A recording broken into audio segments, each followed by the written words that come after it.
بار دیگر درود بھیجے گا محمد و آل محمد پر۔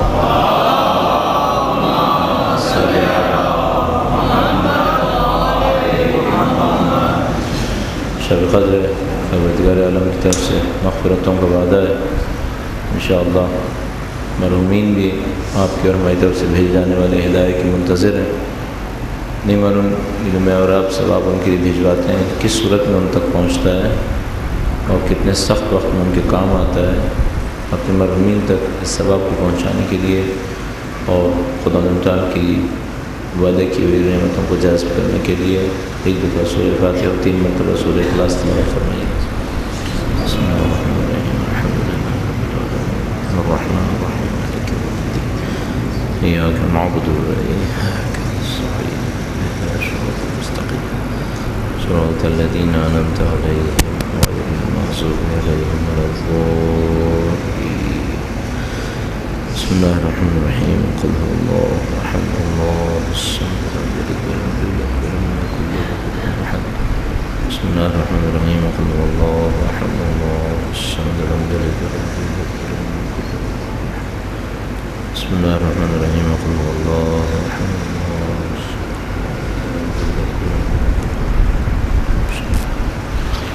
درود بھیجے گا محمد و آل محمد۔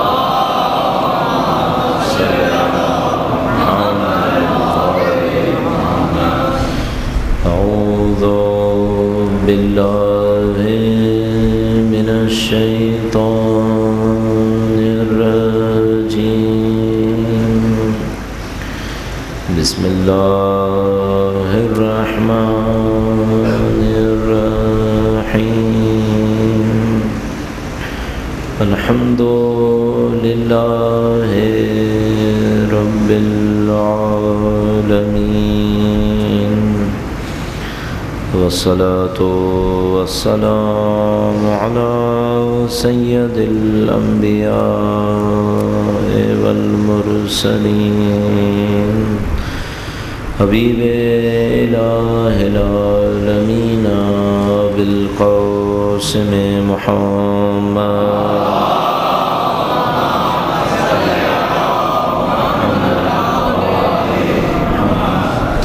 وعلى آلہ الطیبین الطاہرین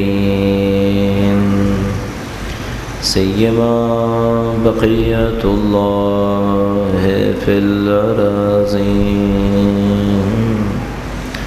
قال اللہ تعالی فی کتابہ الکریم بسم اللہ الرحمن الرحیم ام حسبت ان اصحاب الكهف والرقیم كانوا من آیاتنا عجبا۔ درود بھیجے گا محمد و آل محمد۔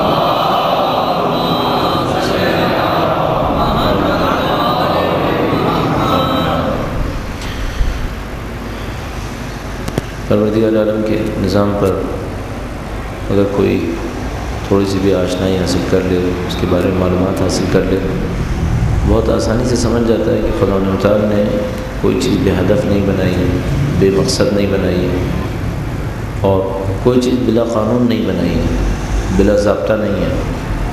یعنی اگر مثلا خدا تعالیٰ نے اس شب کو شب قدر قرار دیا ہے اور اس کے اندر کچھ وعدے کیے ہیں تو یہ بلا ہدف نہیں ہے، کوئی ہدف ہے جس کی خاطر یہ سارا کام ہوا ہے۔ یہ خدا تعالیٰ قرآن کریم کے اندر سورہ قدر کا تذکرہ فرماتا ہے، اس کا مطلب کوئی مقصد ہے۔ پھر یہ کہ کیا بلا قانون ہو سکتا ہے؟ شب قدر میں ہر ایک کو سب کچھ مل سکتا ہے جو اس رات میں مل سکتا ہے؟ ایسا بھی نہیں ہے۔ شب قدر کا ہونا مقصد سے ہے، اور شب قدر کے اندر جو کچھ تقسیم ہوگا وہ بھی مقصد سے ہے، اور وہ کسی قاعدے اور قانون کے ساتھ ہونا چاہیے۔ یقینی سی بات ہے کہ اگر اس وقت دنیا کے اندر 6 ارب سے زیادہ لوگ موجود ہیں، شب قدر تو سب کے لیے، کافروں کے لیے بھی ہے، مومنوں کے لیے، منافق سب کے لیے، سب بالآخر اس رات سے گزر رہے ہیں۔ لیکن یہ بات بھی طے شدہ ہے کہ خدا تعالیٰ کی کچھ خاص بندے کچھ خاص جگہوں پہ عبادتیں کر رہے ہوں گے، اور مثلا میرے جیسا آدمی بھی کہیں عبادت کر رہا ہوگا، یہ سب ایک جگہ پہ نہیں پہنچیں گے۔ ہر ایک نے اپنی تیاری کے مطابق، اپنی ظرفیت کے مطابق اس سب سے کچھ نہ کچھ حاصل کرنا۔ خدا نہ کرے نعوذ باللہ کچھ لوگ ایسے بھی ہوں گے جو مکمل محروم رہ جائیں گے، یقیناً ایسے بھی ہوں گے جو بہت کچھ حاصل کریں گے۔ اگر ہم اس یقین کے ساتھ ہیں کہ اس شب میں یقیناً کچھ تقسیم ہو رہا ہے، کچھ دیا جا رہا ہے، اور آپ کے اندر یہ اطمینان اور سکون نہ ہوتا تو ظاہر اب یہاں کیوں تشریف فرما ہوتا؟ آپ کیوں اپنی رات چھوڑ کر اس مسجد میں اس جگہ پہ آتے ہیں؟ تو یقیناً آپ اس سکون کے ساتھ آئے ہیں کہ کچھ ہوگا یہاں پر۔ اب صرف یہ رہ گیا ہے کہ جو کچھ ہونا ہے کس کے لیے ہونا ہے، کس میں شرائط ہے، کس میں اہلیت ہے۔ بس یہاں پہ چند بنیادی سوال ہیں مجھے کہ شب قدر کی فضیلتوں کو درک کرنے کے لیے آیا اہلیت ہے یا بلا اہلیت ہے؟ اگر اہلیت ہے تو اہلیت کیسے حاصل کی جاتی ہے؟ آیا ہو سکتا ہے کہ مثلا چند مہینے توجہ نہ دی ہو، ماہ مبارک رمضان میں اس معاملے پر توجہ نہ دی ہو، یہاں بیٹھے بیٹھے وہ اہلیت حاصل کی جا سکے؟ کیا ایسا ہو سکتا ہے؟ ان دو باتوں کے اوپر غور کر لیتے ہیں، اہلیت کیا ہے اور اس اہلیت کو حاصل کرنے کا طریقہ کار کیا ہوگا۔ اگر شروع سے نہیں تھی، اس وقت بیٹھے بیٹھے ہو سکتی ہے یا نہیں ہو سکتی ہے؟ درود بھیجے گا محمد و آل محمد۔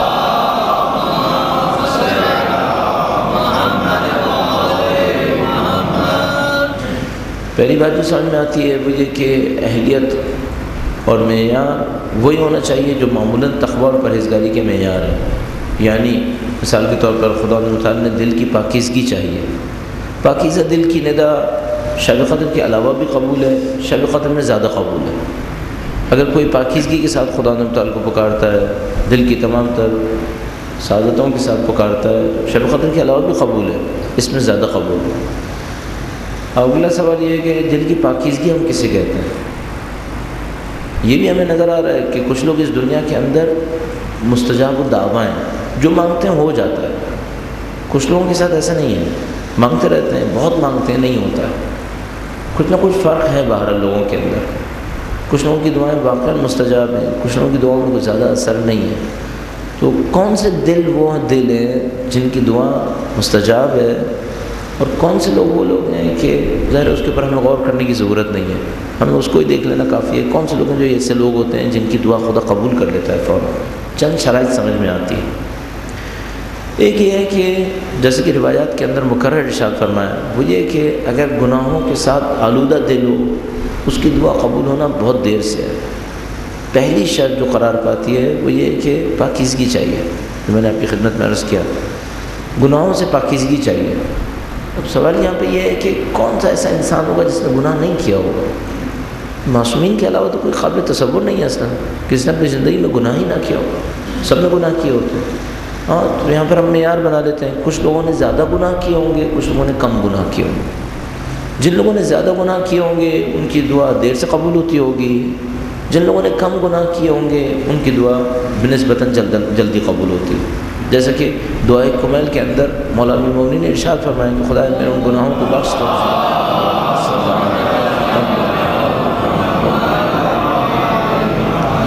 امیر المومنین کی ذات پر مل کر درود بھیجیں محمد و آل محمد۔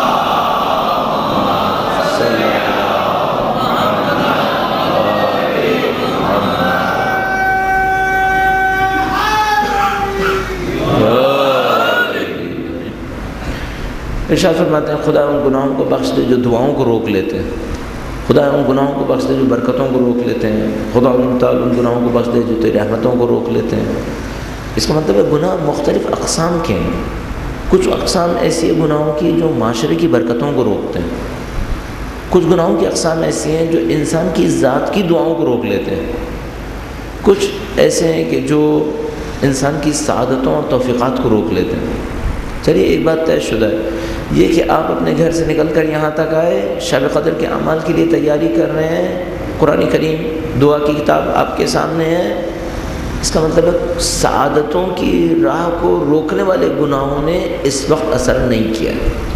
اتنی توفیق تو مل گئی ہے، صحیح، کم سے کم اتنا ہوا کہ اتنے بے توفیق نہیں رہے کہ یہاں تک ہی نہ آ پاتے، اتنا تو ہو گیا۔ الحمدللہ، خدا کا شکر ہے۔ اس شکر کو بجا لانے کے لیے درود بھیجیں محمد و آل محمد۔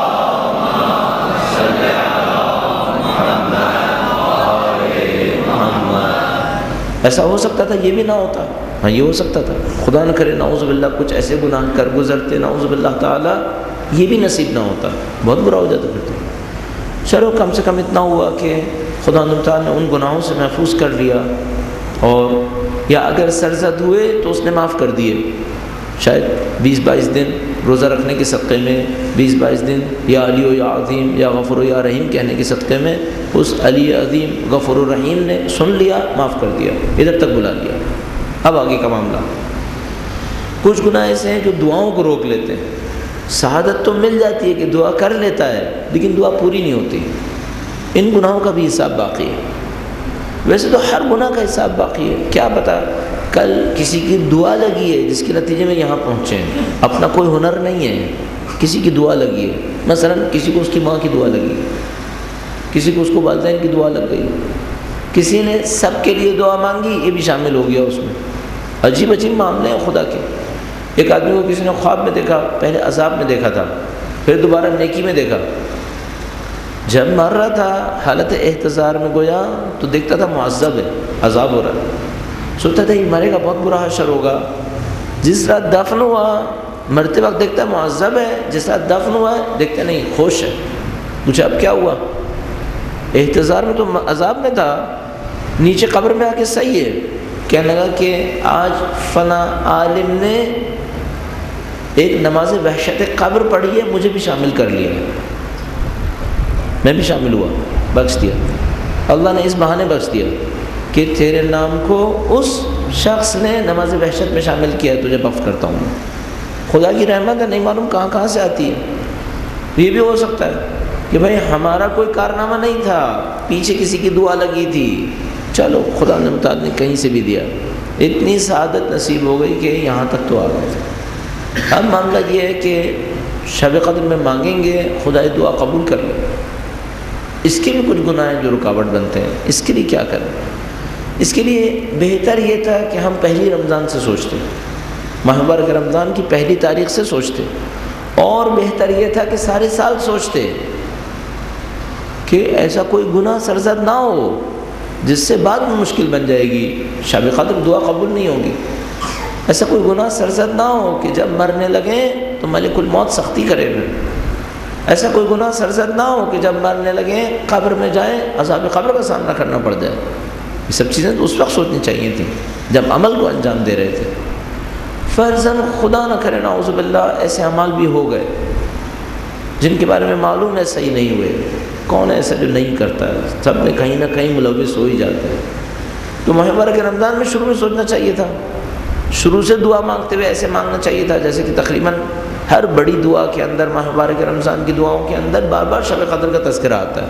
پہلے سے سوچ لینا چاہیے تھا کہ خدا 21-22 دن کے بعد ایک شب قدر آئے گی، اگر گناہ ہیں ابھی بخش دے تاکہ شب قدر سے پہلے معاملہ صاف ہو جائے۔ اس وقت بھی ذہن میں نہیں آیا تھا تو 2 شب قدر تھی، اس میں مانگتے، شب 19 تھی، شب 21 تھی، اس میں مانگتے کہ خدا 23 کی رات آئے گی جو بڑی رات ہے، اگر اب تک نہیں بخشا ہے اس رات سے پہلے بخش دے، تاکہ کسی طریقے سے شب قدر کو جب درک کریں فضیلت کے ساتھ، ایک نعمت کے ساتھ، تیرے حضور پہنچیں تو پاکیزگی کے ساتھ پہنچیں۔ یہ سب کا سب ہونا چاہیے تھا، فرض کرتے نہیں ہوا، جس نے کر لیا سعادت اس کے لیے کہ آج شب انشاءاللہ پاک و پاکیزہ ہو کر خدا تعالیٰ سے طلب کرے گا، مبارک ہو انشاءاللہ۔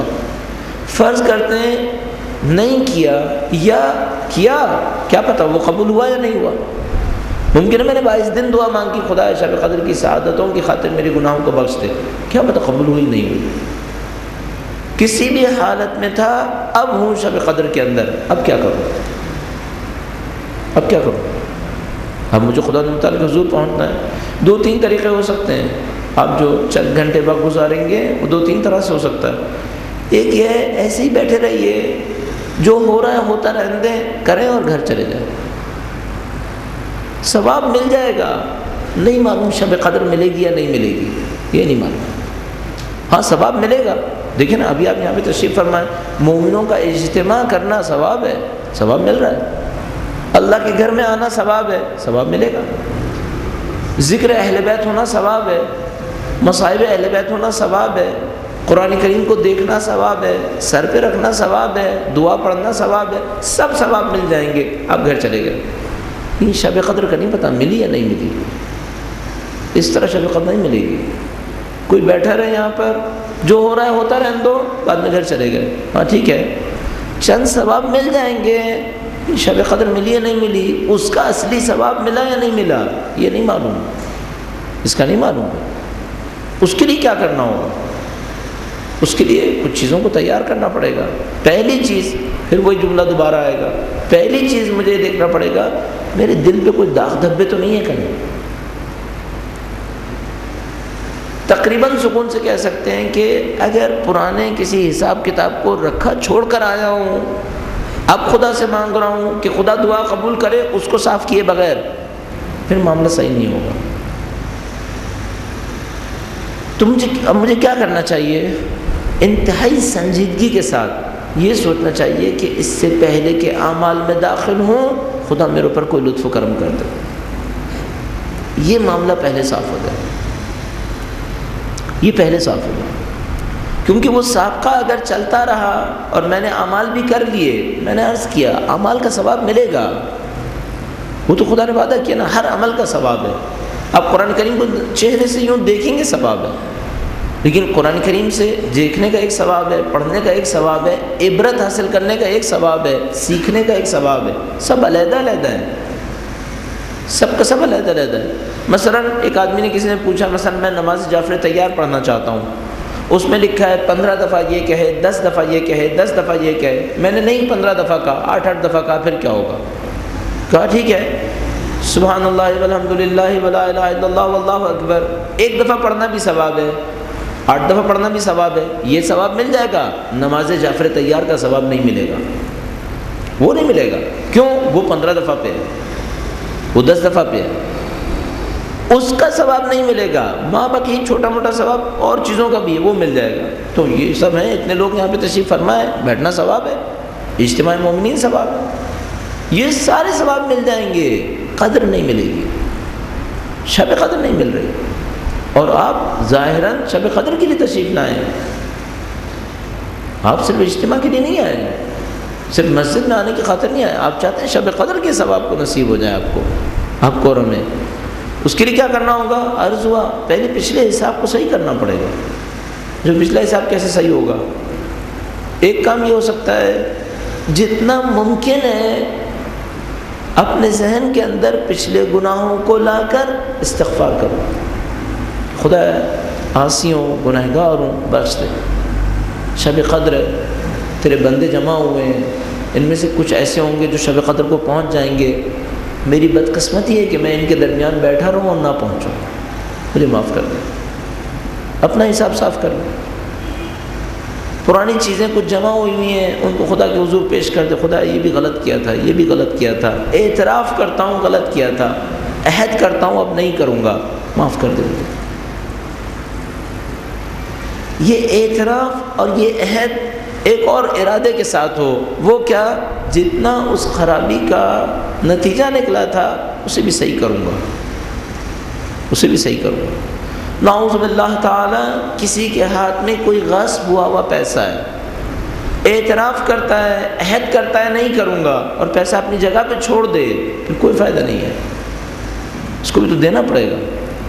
خدا نہ کرے نعوذ باللہ کسی کے ہاتھ میں غصبی جائیداد ہے، اعتراف کرتا ہے کہ غلط کیا، عہد کرتا ہے کہ نہیں کروں گا، جائیداد نہیں دیتا، تو فائدہ نہیں ہے، پھر کوئی فائدہ تھوڑی ہے۔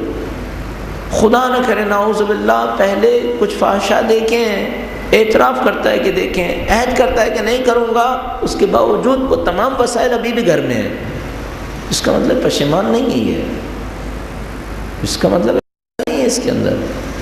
اب ہمیں کچھ ایسا کرنا پڑے گا، مثلا میں ان دوستوں سے کہوں گا جو خدا نہ کرے نعوذ باللہ مثلا میوزک کی عادت میں مبتلا ہے، آپ صرف یہ کہیں خدایا میں نے غلط کیا، عہد کرتا ہوں نہیں کروں گا، اور وہ کیسٹ سیڈیز وغیرہ سب آپ کے گھر میں رہیں، اس کا مطلب ہے ابھی آپ کو برا نہیں لگا ہے، ابھی آپ نے اس کے نقصان کو درک نہیں کیا ہے۔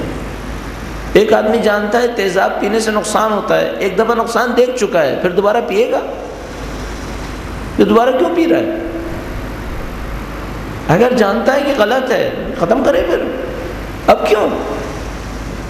تو اگر آپ شب قدر میں یہاں بیٹھے ہیں، خدا نہ کرے نعوذ باللہ ایسے کسی گناہ میں مبتلا ہیں اور ارادہ یہ ہے کہ کل پھر کریں گے، تو عزیزان محترم بیٹھنے کا ثواب ملے گا، شب قدر کا ثواب نہیں ملے گا۔ اس میں کوئی تکلف کی گنجائش نہیں ہے۔ مثلا کوئی تکلفاً کہ نہیں پھر بھی ملے گا، کیسے ملے گا؟ ہاں بیٹھنے کا ثواب ملے گا، کوئی یہ نہ کہ میں پھر بیٹھوں پھر میں گھر جاؤں، نہیں، بیٹھنے کا ثواب ملے گا، اعمال کا ثواب ملے گا۔ اعمال تو کوئی گھر میں بھی کرے گا اس کو بھی ملے گا ثواب ملے گا، لیکن اصلی ثواب خدا کا قرب، معرفت توحید، یہ سب نہیں ملے گا۔ اس کے لیے پاکیزہ کرنا پڑے گا مجھ جیسے کو، اپنے آپ کو پہلے اپنے آپ کو پاکیزہ کرنا پڑے گا۔ پاکیزہ کرنے کے لیے کیا کرے گا؟ عہد کرے گا، عہد کرے گا کہ آئندہ سے نہیں کرے گا، اور عہد کرے گا کہ جو اب تک غلط ہوا تھا اس کو صحیح کرے گا۔ مثال کے طور پر خدا نہ کرے کوئی اپنے ماں باپ سے لڑے بیٹھا ہے، اس محفل میں بھی ہے، فرض کر لیتے ہیں اعزاء اقربا سے کسی بات کے اوپر لڑے بیٹھا ہے، یہاں پر بھی ہے، سمجھ رہا ہے کہ میں نے غلط کر دیا، چاہتا ہے کہ آئندہ نہیں کروں گا، لیکن چاہتا ہے فی الحال کچھ نہیں کروں گا۔ کیوں؟ معافی مانگنے میں کیا جا رہا ہے؟ معافی مانگنے میں کیا جاتا ہے؟ کوئی کہے گا اب کیسے معافی مانگوں؟ دروازے بند ہو گئے کیا؟ خدا کی خاطر نہیں کیا جا سکتا؟ خدا نہ کرے نعوذ باللہ کسی کے والدین اس سے خوش نہیں ہیں کسی بھی وجہ سے، مگر یہ کہ خدا و تعالیٰ کی اطاعت میں وہ نافرمانی کہہ رہے ہو، ایک وجہ صحیح ہے۔ اگر وہ نافرمانی کہیں پھر قبول نہیں ہے، لیکن اذیت دینا پھر بھی جائز نہیں ہے، اذیت دینا جائز نہیں ہے۔ اگر ایسا ہے یہاں پر بیٹھا ہوا ہے، میں اس سے کہوں گا عزم بیٹھنے کا ثواب ملے گا، یہ نافرمانی کے ساتھ، اللہ کی نافرمانی کے ساتھ شب قدر کا ثواب نہیں ملے گا، پہلے اس کو صحیح کرنا پڑے گا۔ بس خدا نہ کرے نعوذ باللہ فحشا کا معاملہ ہے، میوزک کا معاملہ ہے، پیسے کا معاملہ ہے، اعزاء اقربا والدین کے حقوق کا معاملہ ہے، زندگی میں اللہ کی دی ہوئی کسی ذمہ داری کا معاملہ ہے، اللہ نے موظف کیا ہے، فجر کی نماز پڑھنی ہے، ایک آدمی نہیں پڑھتا، یہاں بیٹھا ہوا ہے نہیں پڑھتا، اب کیا سوچا شب قدر کا ثواب ملے گا؟ نہیں ایسا، اس کا ثواب نہیں ملے گا، باقی سب ملے گا۔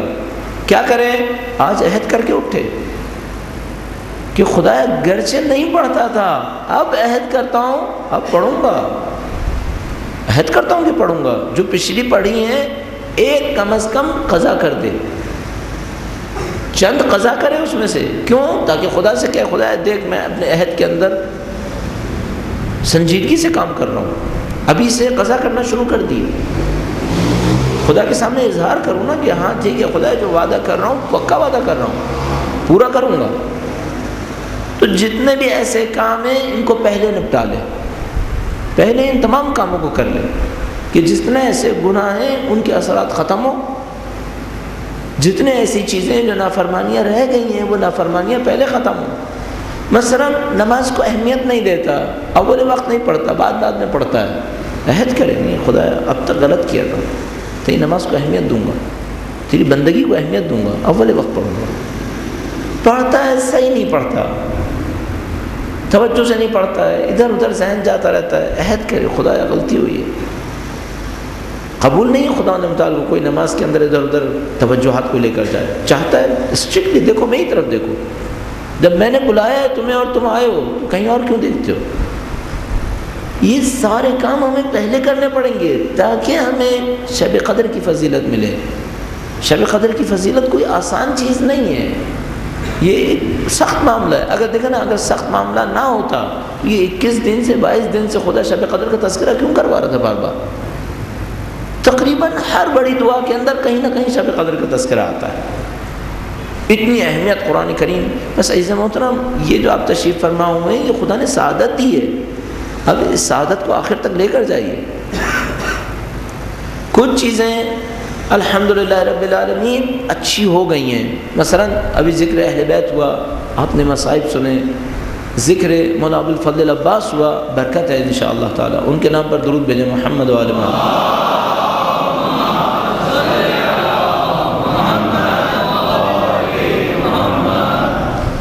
کچھ لوگ یقیناً اچھے یہاں پہ تشریف فرما ہوں گے جن کی وجہ سے اور برکت بڑھے گی. اور اب آپ اگر اس استغفار کے عمل کو سنجیدگی سے انجام دے دیں، اپنی زندگی کی کمی کو تاہیوں کو دور کرنے کا وعدہ کر لیں خدا سے، تو تائب کو خدا بہت پسند کرتا ہے، توبہ کرنے والے کو بہت پسند کرتا ہے. یعنی بعض اوقات ایسا ہوتا ہے ایک آدمی عبادت گزار ہے، اپنی عبادتوں کے زیادہ ہونے کی وجہ سے سمجھتا ہے میں نے کچھ کیا ہے، اور ایک آدمی تائب ہے، گناہ گار ہے، توبہ کیا ہے اور سمجھتا ہے میں نے زندگی میں غلط کیا ہے. خدا یہ دوسرا آدمی زیادہ پسند کرتا ہے. کیوں؟ خدا کے سامنے انکساری دکھاتا ہے، کہتا ہے خدا میں گناہ گار ہوں. وہ عبادت گزار سمجھتا ہے میں کچھ کر کے آیا ہوں، وہ خدا کو پسند نہیں ہے. توبہ کرنے والا زیادہ پسند ہے. بس جس نے کچھ کیا ہے وہ خدا نے متعال کی توحید کا اعتراف کرے اور کہے خدا جو کچھ بھی کیا ہے وہ تو نے توفیق دی تو کیا ہے، ورنہ نہیں کر سکتا تھا. وہ بھی تیرا ہی ہے، وہ بھی میرا نہیں ہے، نہ تو چاہتا میں کیسے کرتا. در حقیقت اللہ اکبر کا ایک مفہوم یہی ہے. اللہ اکبر یعنی خدایا بزرگ تو ہی ہے، ہم حقیر ہیں. یہ جو نماز بھی پڑھ رہے ہیں تیری دیوی توفیق ہے تو پڑھ رہے ہیں، ورنہ خود کہاں سے پڑھ سکتے تھے. سب کچھ اس کی طرف سے. بس جو کچھ کر کے آ جائے وہ خدا سے کہے خدایا میں کچھ نہیں کر کے آیا، میں خالی ہوں. جو گناہ گار ہو کر آیا ہے آج وہ توبہ کر لے، خدا توبہ کی تائب کی توبہ کو قبول کرتا ہے. تائب اس کو پسند ہے، چاہتا ہے انسان توبہ کرنے والا ہو. اچھا یہ کہ ہر انسان ہر صورت میں توبہ کر لے کہ خدایا نہیں معلوم کتنے گناہ ایسے ہوں گے جو مجھے یاد بھی نہیں ہوں گے، کتنے گناہ ایسے ہوں گے جن کو میں گناہ نہیں سمجھتا تھا، گناہ ہوں گے. گناہ کتنا سنگین معاملہ ہے، ہم لوگوں کے ذہن میں چیزیں آتی نہیں ہیں. ایک واقعہ اپنے ذہن میں آتا ہے، آپ کی خدمت میں عرض کرتا ہوں. بعض اوقات معاملہ سنگین ہے. مثلا ہم لوگ میرے جیسا آدمی یہ سوچے ٹھیک ہے میں کچھ تقریریں کر لیں کام صحیح ہو گیا. نہیں، کام صحیح نہیں ہوا، بہت مشکل ہے، بہت سخت ہے. ایک واقعہ آپ کی خدمت میں عرض کرتا ہوں. درود بھیجے گا محمد و آل محمد.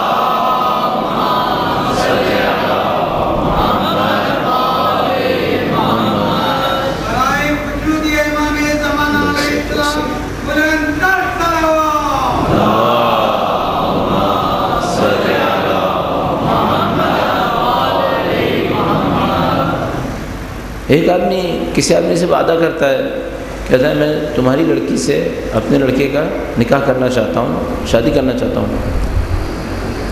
واقعہ عراق کا ہے، جس مرجع تقلید کے زمانے میں وہ ان کا نام بھی لکھا ہوا ہے، میرے ذہن سے نام نکل گیا. تاجر آتا ہے ایک عراقی سے وعدہ کرتا ہے، بہت پرانی قصہ ہے، میں کچھ حصہ سے عرض کر رہا ہوں. وعدہ کرتا ہے میں شادی کروں گا. یہ ایک ایرانی تھا، جس کی لڑکی تھی وہ عراقی تھا. چلا جاتا کہتا میں ایران جا رہا ہوں، واپس آؤں گا شادی کروں گا. بہت اچھا پاک و پاکیزہ نیک صفت انسان، جس کی لڑکی تھی، لڑکی کا باپ کہتا ہے اس کے لڑکے سے شادی ہو جائے، میری بچی کے لیے بہت اچھا ہے. انتظار کرتا ہے، کہتا ہے واپس آئے گا، کرے گا. 1 سال گزر گیا، 2 سال گزر گیا، 3 سال گزر گیا، واپس نہیں آیا. 3 سال بعد اس کو دیکھا، کہتا ہے تم نے مومن عجیب وعدہ کیا، پورا نہیں کیا. ابھی بھی آئے ہو بات بھی نہیں کر رہے کہ شادی کا وعدہ کیا تھا. کہنے کا کون سی شادی؟ وہ تو معاملہ ختم ہو گیا تھا. معاملہ ختم ہو مجھے تو بتاتے. کہنے کا تم بتانے کو کہہ تو تھا کسی کو. اس نے بتایا نہیں. کہنے کس کا ذکر ہے؟ ایک اور صاحب کا تذکرہ کیا. کہنے کا اس سے میں نے مشورہ کیا تھا، اس نے ایک جملہ کہا، میں سمجھ گیا معاملہ خراب ہے. جس سے مشورہ کیا تھا اس نے کیا کیا تھا؟ اس کی نظر میں تھا کہ اس کے لڑکے سے اپنی لڑکی کی شادی کروائے. تو دوسرا آدمی تھا، اس نے سوچا تھا میری لڑکی سے شادی کرے. اس آدمی نے اس سے پوچھا کہ وہ جو پہلا والا آدمی ہے وہ کیسا ہے؟ کہنے لگا نہیں معلوم، نہیں معلوم. اتنا بس کہا نہیں معلوم. اس کا دل کھٹک گیا. کہنے لگا اس کے ساتھ رہتا ہے، یہ جو کہہ رہا ہے نہیں معلوم اس کا مطلب ہے کوئی مشکل ہے. کہنے لگا اس سے کہہ دینا میں نے شادی نہیں کرنی. اس نے کہا تھا نہیں معلوم. یہ آدمی اس مرجع تک ایک بہت لمبا واقعہ ہے، اس کے اینڈ میں پتہ چلتا ہے اتنے سال تک عذاب قبر میں تھا اس نہیں معلوم کہنے پر. کم سے کم اس وقت تک جب تک کہ اس پیچھے ایک اور لمبے واقعے کے نتیجے میں بخشوا نہیں دیا گیا، اتنے سال تک عذاب قبر میں تھا. کیا کہنے پر؟ نہیں معلوم. غیبت نہیں کی تھی، صرف کام خراب کیا تھا کسی کا، کہا تھا نہیں معلوم. اگر کسی کے نہیں معلوم پر اتنا حساب ہے، نہیں معلوم اگر ہم نے کسی کا کام خراب کر دیا ہے کیا حساب ہے پھر؟ چند جگہ بیٹھتے ہیں، ایک آدمی کا تذکرہ آتا ہے، دوسرا آدمی اس کی کوئی غیبت کرتا ہے، معاملہ ختم ہو جاتا ہے. یہاں ختم ہو گیا ہے، اللہ کے نزدیک ختم نہیں ہوا ہے، اللہ کے نزدیک باقی ہے، چل رہا ہے معاملہ. نیچے جائیں گے تو پتہ چلے گا. اس قسم کی دشواریاں سب ہمارے ساتھ ہیں. اب ایک بات سوچیں، اتنی خدا سے دعائیں مانگتے ہیں، کتنی فیصد پوری ہوتی ہیں؟ اگر انصاف سے دیکھیں ہماری دعاؤں میں سے بہت کم پرسنٹیج ہے جو پورا ہوتا ہے. تو جس خدا نے کہا تھا ادعونی استجب لکم، اس کو نہیں معلوم ہم نے کیا کیا دعائیں مانگتے ہیں؟ اس کو معلوم ہے، پوری کیوں نہیں کرتا پھر؟ آیا اس کے قبضہ قدرت میں کمی ہے؟ نہیں. خزانہ قدرت میں کیا کمی ہے؟ تو پوری کیوں نہیں ہوتی پھر؟ یہ وجوہات ہیں. کچھ چیزیں جو نہیں معلوم کی طرح ہمارے ساتھ ہیں، ان سے ہمارے دلوں میں کچھ مشکل آئی بھی ہے، اس کی وجہ سے ہماری دعائیں پوری نہیں ہو رہی ہیں. اب آج رات کرنے کا کام کیا ہے؟ پہلے ان تمام چیزوں سے چھٹکارا حاصل کر لو. اس میں نہیں معلوم، خود مجھے نہیں معلوم، شاید خاندان کی غیبت شامل ہو، کچھ خاندان کے افراد کی غیبت شامل ہو. مثلا ایک روٹین جو ہم لوگوں کے یہاں رائج ہے، اگر کوئی آدمی معاشرتی طور پر ذرا سا جانا پہچانا ہے تو اس کی غیبت کو ہم جائز سمجھتے ہیں. کس نے کہا؟ بھائی واقعاً جو مشہور ہے اس کی غیبت جائز ہے. مثلا مولانا صاحب یہاں نماز پڑھاتے ہیں، ان کی غیبت جائز ہے. کس نے کہا؟ کس نے سمجھا ہے کہ جو مشہور ہے اس کی غیبت جائز ہے؟ ہم لوگ حساب ہی نہیں کر رہے. یہ ساری چیزیں جمع ہوتی رہتی ہیں دلوں میں. اب دعائیں پوری نہیں ہو رہی، لاکھ دعائیں مانگتے ہیں، خدا یہ کر دے یہ کر دے، کچھ فیصد پورا ہو جاتا ہے، باقی سب پورا نہیں ہو رہا. کیوں نہیں ہو رہا؟ یہ ساری چیزیں جمع ہوئی ہیں. اچھا اب ان ساری چیزوں کے ساتھ شب قدر میں بیٹھے ہیں، اب جو شب قدر میں دعائیں مانگیں گے یہ پوری ہو جائیں گی؟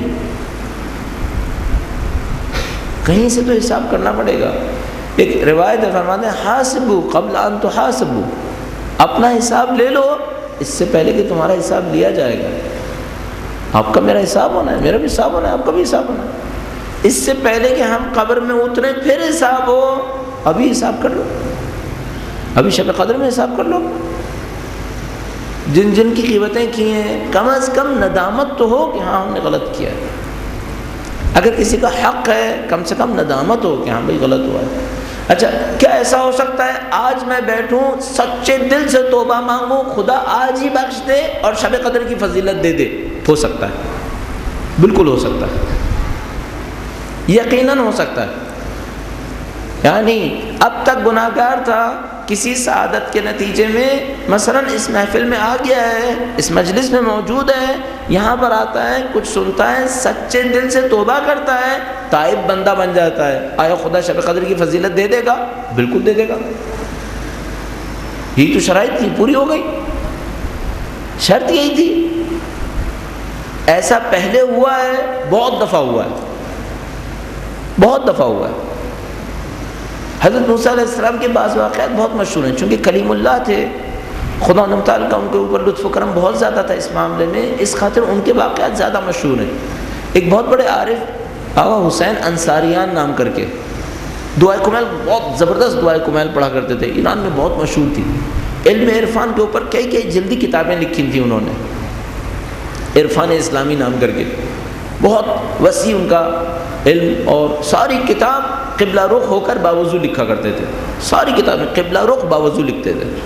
کتاب کے نیچے لکھا ہوتا تھا کہ اس کتاب کا کوئی لفظ بغیر وضو کے، بغیر قبلہ رخ ہوئے نہیں لکھا گیا. اس قسم کے آدمی تھے. ایک واقعہ سناتے ہیں، کہتے ہیں حضرت موسیٰ علیہ السلام کے زمانے میں ایک موقع پہ قحط آیا. گزشتہ زمانوں کے اندر لوگوں کو پتہ ہوتا تھا کہ مشکل کہاں سے آ رہی ہے. اس زمانے میں ہماری مصیبت یہ ہے کہ ہمیں یہ بھی پتہ نہیں ہوتا مشکل آئی کہاں سے ہے اور مشکل دور کیسے ہونی ہے. ہم سمجھ رہے ہوتے ہیں کچھ اور ہے. مثلا معاشرے کے اندر نام نہیں ہے، ہم سمجھ رہے ہیں پولیس کم ہے، ہم سمجھ رہے ہیں حکومت بری ہے اس لیے نام نہیں ہے. یہ نہیں معلوم شاید ہم ہی خود ہی ہیں جو نام نہیں لے کر آئے. دشمن ہمارے سروں پر ہے، ہمیں بے عزتی اٹھانی پڑ رہی ہے، ہم سمجھ رہے ہیں کہیں سے پیسہ آ جائے گا تو ہم دشمن کا مقابلہ کریں گے. نہیں، پیسہ بعد میں آئے گا، پہلے اپنے اندر سے کچھ جگانا پڑے گا. یہاں کوئی کمی ہوئی ہے جس کی وجہ سے دشمن کا اتنا سر اٹھا ہے، ورنہ دشمن کا سر نہیں اٹھنا چاہیے تھا. لن یجعل اللہ للکافرین علی المؤمنین سبیلا. خدا بندے متعال قرآن میں کہتا ہے ہم نے کافروں کو مومنوں پہ غلبہ نہیں دیا ہے. کیوں غلبہ ہوا ہے پھر؟ کیوں دشمن میں اتنی جرأت آ رہی ہے کہ ہمیں ادھر ادھر گالیاں دے رہا ہے؟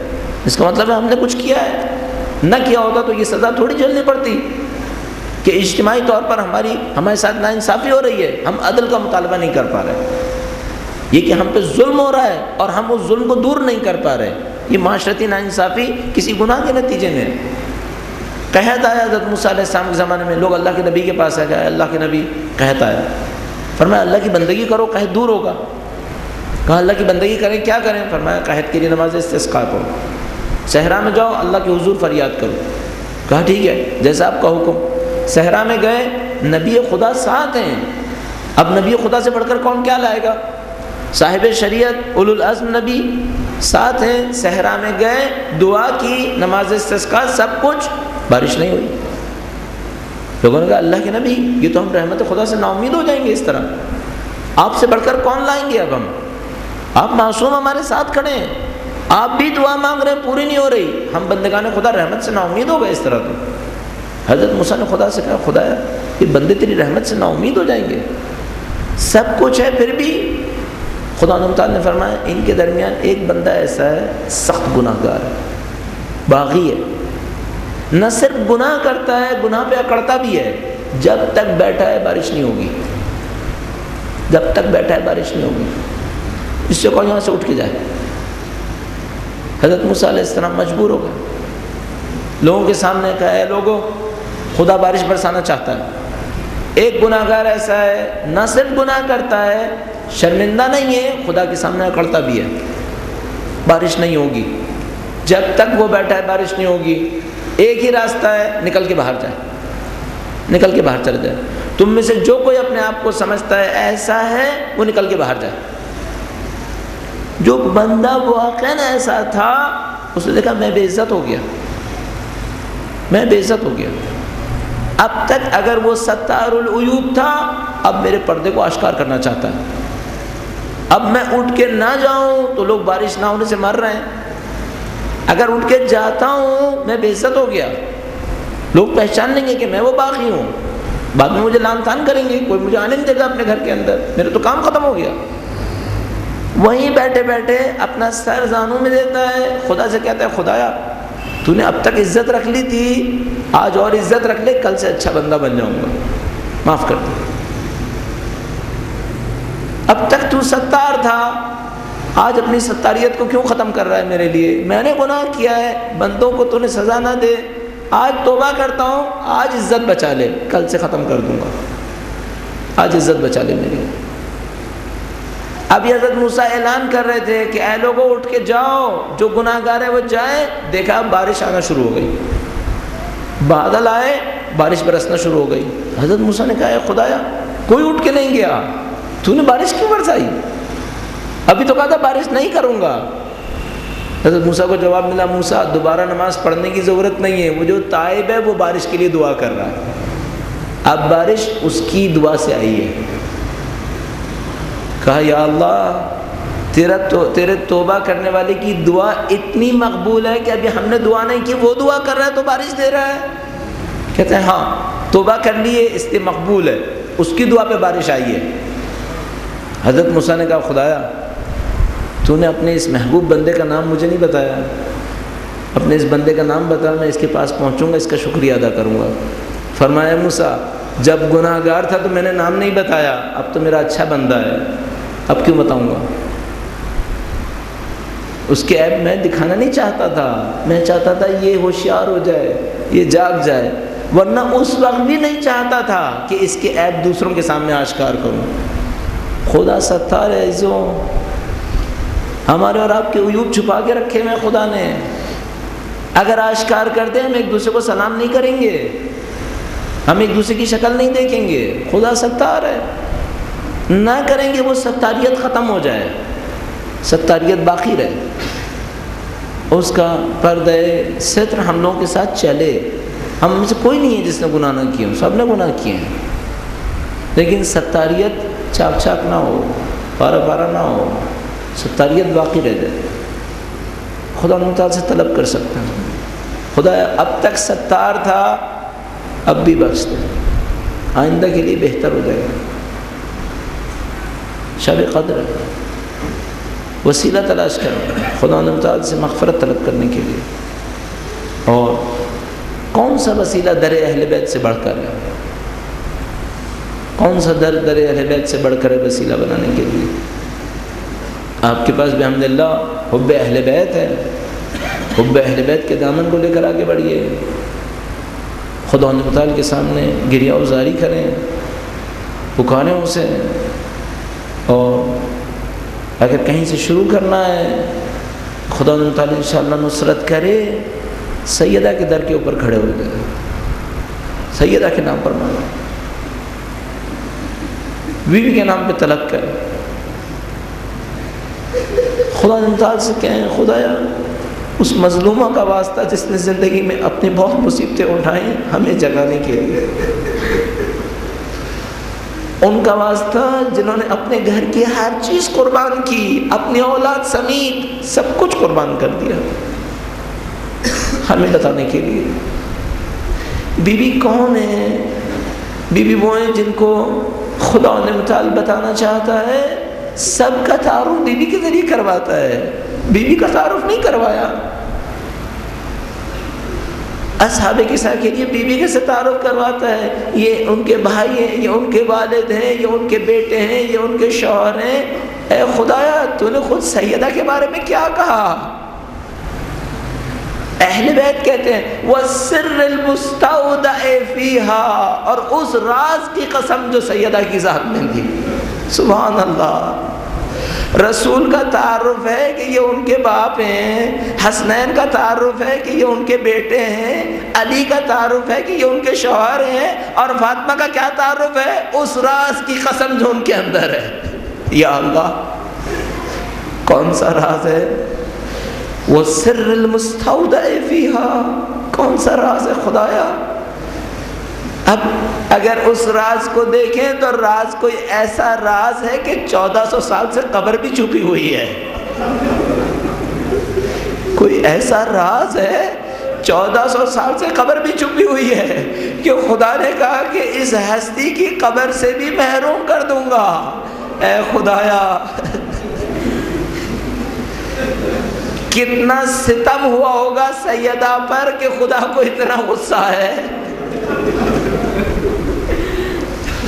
اب کوئی پوچھے کتنا ستم ہوا ہے، ایک جملہ کہہ دیں بس اتنا ہی کافی. فرماتے ہیں روایت کے اندر کہتے ہیں سیدہ دربار میں جوان گئی تھی، بوڑھی واپس آئی ہے. اتنا ستم ہوا.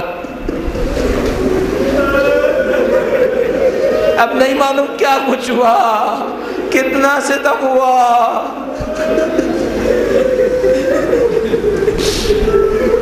نہ کہ سیدہ صابرہ نہیں ہے، نہیں صابرہ ہے، ان سے بڑھ کر کون صبر کرے گا. اتنا صبر کیا کہ امیر المومنین کو امامہ اتار کے ماتم کرنا پڑا ہے. صابرہ ہے لیکن کسی ایک موقع پر پہنچی تو امیر المومنین کو دیکھا کہ گلے میں رسی بندھی ہوئی ہے، گھسیٹے جا رہے ہیں. کہا خدا کی قسم اپنے بالوں کو کھول کر فریاد کروں گی. علی ڈر گئے، دیکھا عذاب آ جائے گا. کہا اے سیدہ آپ کو قسم ہے یہ کام نہ کیجئے گا، اگر یہ کیا تو نسلیں ختم ہو جائیں گی، پھر یہاں کچھ نہیں بچے گا. سیدہ نے صبر کیا، کہا اگر آپ حکم دیتے ہیں تو میں صبر کرتی ہوں. لیکن کیسا صبر تھا، ایسا صبر تھا کہ مدینے والے پکار اٹھے ارے سیدہ اتنا روتی ہے، کہو یا دن میں روئیں یا رات میں روئیں. بیت الاحزان بنا دیا گیا، غموں کی جگہ بنا دی گئی۔ اب ان غموں کا، ان تمام غموں کا ادراک کیا ہوگا، جبران کیا ہوگا؟ استاد فاطمی نیا ایک عارف حیات میں ہے، ایران کے اندر تشریف فرما استاد فاطمی نیا۔ مجھے ابھی تک ملاقات کا شرف حاصل نہیں ہوا کہ میں ان سے پوچھوں، لیکن انہوں نے خود یہ پڑھا ہے۔ میں نے دوستوں سے تصدیق کروائی کہ آیا انہوں نے یہ جملہ کہا؟ انہوں نے کہا ہاں ہم نے سنا کہ انہوں نے خود کہا۔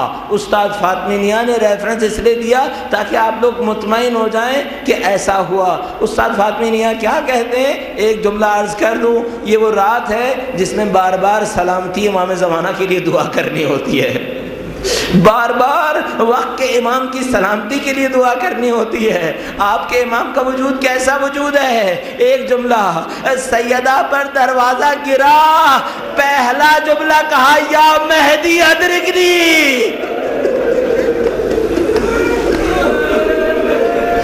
یا مہدی ادرکنی۔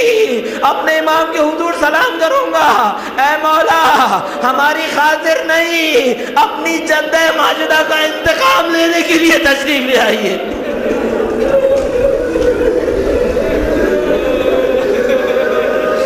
اس خون مظلوم کا انتقام لینے کے لیے۔ ان کی روایتیں عجیب ہیں۔ بی بی سیدہ کی زیارت میں کیا لکھا ہے؟ فرمایا السلام علیکہ، آپ پر ہمارا سلام ہو اے بنت رسول، اے والدہ ائمہ۔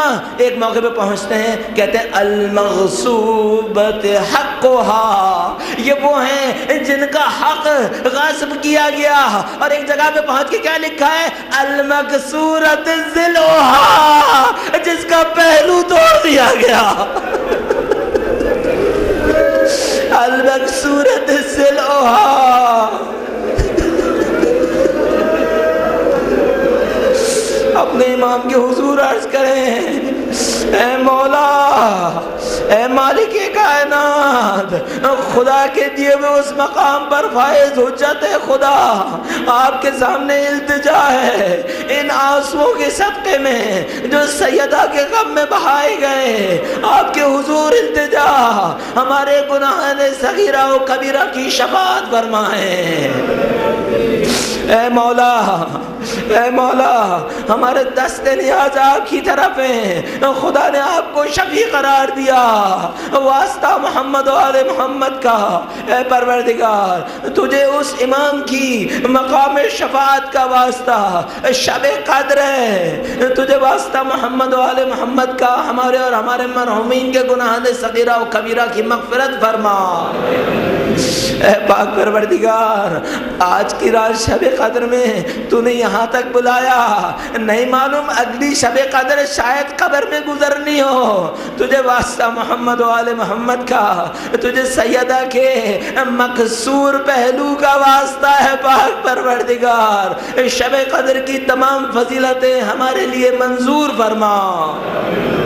اے پاک پروردگار، تیرے چاہنے والے دنیا کے مقدس مقامات پر عبادتیں کر رہے ہوں گے، نجف میں، کربلا میں، کاظمین، سامرہ، مشہد، قم مقدس، جنت البقیع، مدینہ منورہ، مکہ مکرمہ، تجھے واسطہ محمد و آل محمد کا، ان مقامات پر عبادات کرنے والے مومنین کا واسطہ ہم گناہگاروں کی التجاؤں کو قبول فرما۔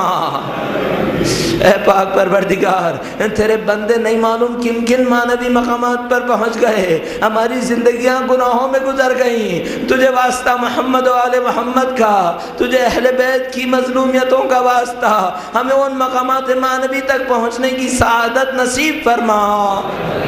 اے پاک پروردگارا، تیرے کچھ بندے تیری حجت کے ساتھ ابھی بھی لشکر میں ہیں، تیرے کچھ بندے تیری حجت کی ابھی بھی نوکریاں کر رہے ہیں، تجھے واسطہ محمد و آل محمد کا ان کے ظہور مبارک میں تعجیل فرما۔ اے پاک پروردگارا، ان کے ظہور کے ذریعے سے عدل و انصاف کا قیام ہوگا، اہل بیت اطہار کا حق ادا ہوگا، ان کا ایک لشکر ہوگا، اس میں کچھ لوگ جانے دیں گے، وہ وہ بہت پاکیزہ ہوں گے اور ہم گناہگار ہیں۔ اے پروردگارا تجھے واسطہ اس امام حمام کا اس لشکر سعید میں شرکت کی توفیق نصیب فرما۔ اے پاک پروردگار اس لشکر میں شرکت کرنے والے کچھ بہت پاکیزہ لوگ جانے دیں گے، کچھ ایسے کام کریں گے تیرے امام کے چہرے پر خوشی آ جائے گی، وہ مرحبا کہیں گے، وہ دعائیں دیں گے۔ تجھے واسطہ محمد و آل محمد کا ہمیں اس لشکر میں شامل ہوتے ہوئے اپنے امام کو خوش کرنے کی سعادت نصیب فرما، اس لشکر میں شریک ہوتے ہوئے ان کے حضور میں جان دینے کی سعادت نصیب فرما۔ ربنا ہمارے ہاتھ خالی ہیں خدایا، ہمارے پاس صرف اہل بیت کا واسطہ ہے، تجھے واسطہ محمد و آل محمد کا۔ مومنین نے جہاں کہیں بھی دعائیں سوچی ہیں، ایک دو کا ذکر کیا کرنا، کوئی بیمار ہے، کوئی مصیبتوں میں ہے، کوئی مشکلات سے دو چار، تجھے واسطہ محمد و آل محمد کا، ان میں سے جس کی حاجت تجھے پسند پاک پروردگار ان تمام کی حاجات کو برطرف فرما۔ اے پاک پروردگار اس زندگی کا نچوڑ تیری راہ میں شہادت ہے۔ اے پاک پروردگار دنیا کی کوئی سعادت شہادت سے بڑھ کر نہیں ہے، تجھے واسطہ محمد و آل محمد کا امام کے حضور شہید ہونے کی سعادت نصیب فرما۔ ربنا تقبل منا انک انت السمیع العلیم۔ اے پاک پروردگار ہمیں اور ہماری اولادوں کو ان دعاؤں میں شامل فرما، ہمیں اور ہمارے والدین کو ان دعاؤں میں شامل فرما، جتنے حاضرین ہیں ان سب کی اولادوں اور والدین کو شامل فرما۔ جو مومنین مر گئے اب کوئی فاتحہ پڑھنے والا نہیں ہے ان کو بھی ان دعاؤں میں شامل فرما۔ جن علماء عرفاء شہداء کے صدقے میں ہمیں یہاں تک پہنچنا نصیب ہوا، ان کی محنتوں کے صدقے میں ہم یہاں تک پہنچے، ان سب کو بھی ان دعاؤں میں شریک فرما۔ ربنا تقبل منا انک انت السمیع العلیم برحمتک یا ارحم الراحمین۔